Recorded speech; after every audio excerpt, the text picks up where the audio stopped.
त्यावेळी परिवार सर्व गणेश भक्तांचे सहर्ष माथ्यावर पसरलेल्या दाट धुक्यांची तसेच महाराष्ट्र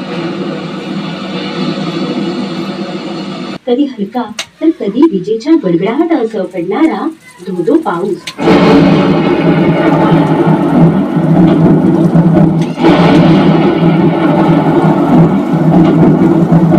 आणि तसेच उंचावरून कोसळणारे धबधबे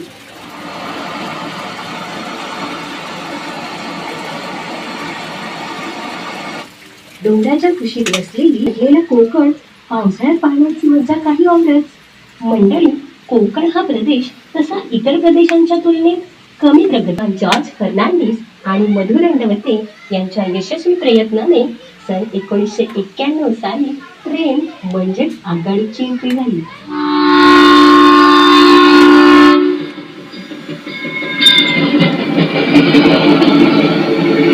तुमची आमची स्थानिक शेतकऱ्यांची अनधिकृत बांधकाम करणाऱ्या ठेकेदारांची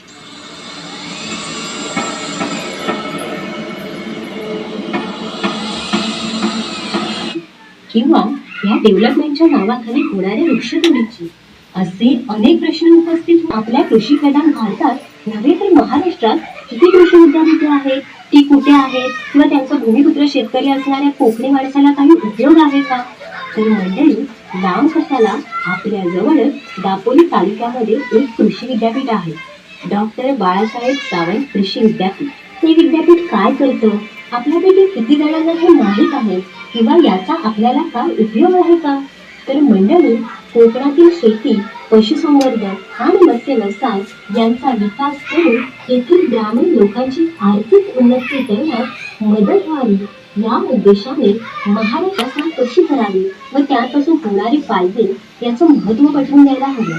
तसेच सामाजिक संस्थांनी सुद्धा पुढाकार घेऊन तसे पर्यायी मार्ग शोधायला हवे किंवा पावसाळ्यात एखाद्या सुट्टीच्या दिवशी सहज जमेल तेवढ्या ठिकाणी गंमत म्हणून किंवा वनभोजन करता करता एखाद्या डोंगरावर झाडे लावून तो हिरवागार करायला काय हरकत आहे? लहान मुलांच्या वाढत्या वयानुसार झाडेही वाढतील किंवा शाळेतील मुलांमध्ये 2 गट करून त्यांच्याकडून झाडे लावून त्या झाडांची चांगली जोपासना करणाऱ्या विद्यार्थ्यांना त्यांचं मनोधैर्य उंचावण्यासाठी पारितोषिक देऊन गौरवण्यात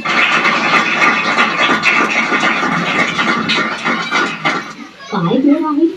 बघता बघता आपल्या लहान वयातच लावलेलं छोटंसं रोपटं एखाद्या वृक्षात रूपांतर होताना पाहण्याची गंमत त्यांना नक्की आवडेल.